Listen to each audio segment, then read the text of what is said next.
Hello students, today we are going to continue with the same chapter, that is environmental balance.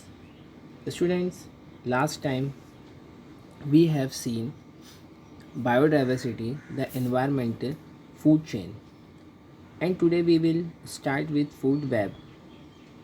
Remember students, in nature there are many food chains. Now we see in this picture one living thing can be part of a number of food chain. For example, grass is eaten by grasshopper. See in picture, grasshopper is eaten by frog, and frog is eaten by snake, and snake is catch by vulture. Similarly, if we see another food chain, grass is eaten by grasshopper, which is eaten by mouse.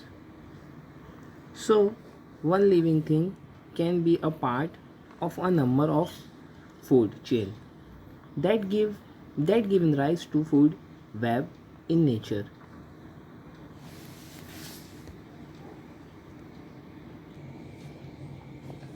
Now students, what is the most important food in food chain?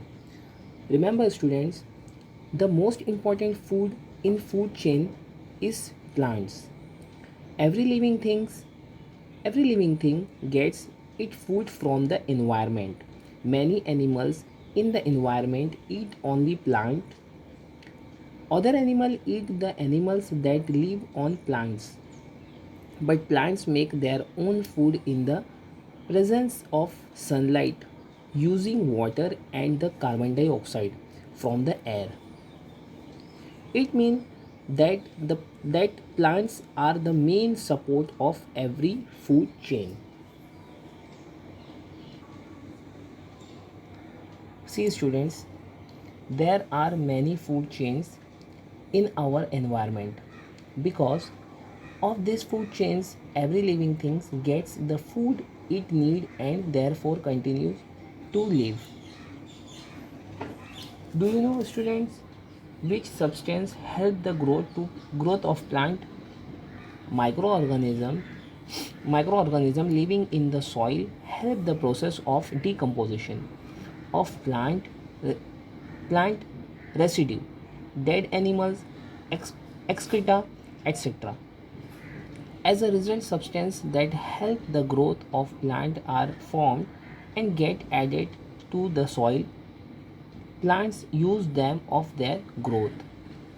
Thus, plants use substance in the soil for their growth, and when plants and animals die, the decomposition of their remains adds this substance to the soil.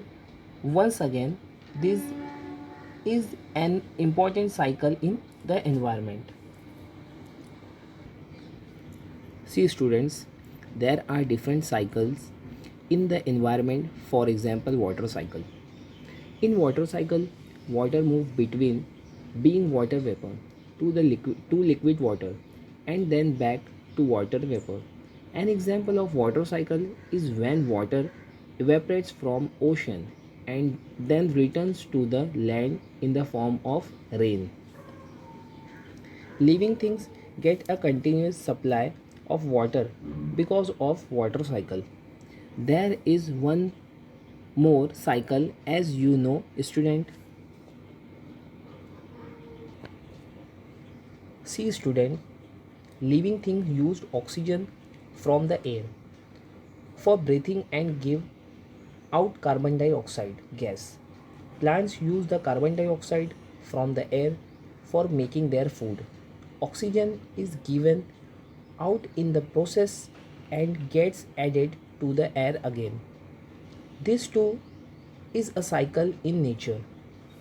There are several other such cycles in nature: the water cycle, various other cycles, and food chain in nature help to maintain the balance in the environment. Do you understand student? Okay, so what we have learned, student, in this chapter, there, number one, there are innumerable type of living things on the earth. Number two, there is interaction between living and non-living things in the environment. Number three, different kinds of animals, plants and microorganisms are found in different regions of the earth. Number four, the water cycle, various other cycles and food chains in nature help to maintain the balance in the environment. See, student, always remember that for the existence of living thing, it is important that environmental balance is maintained. So chapter is over, student. Thank you.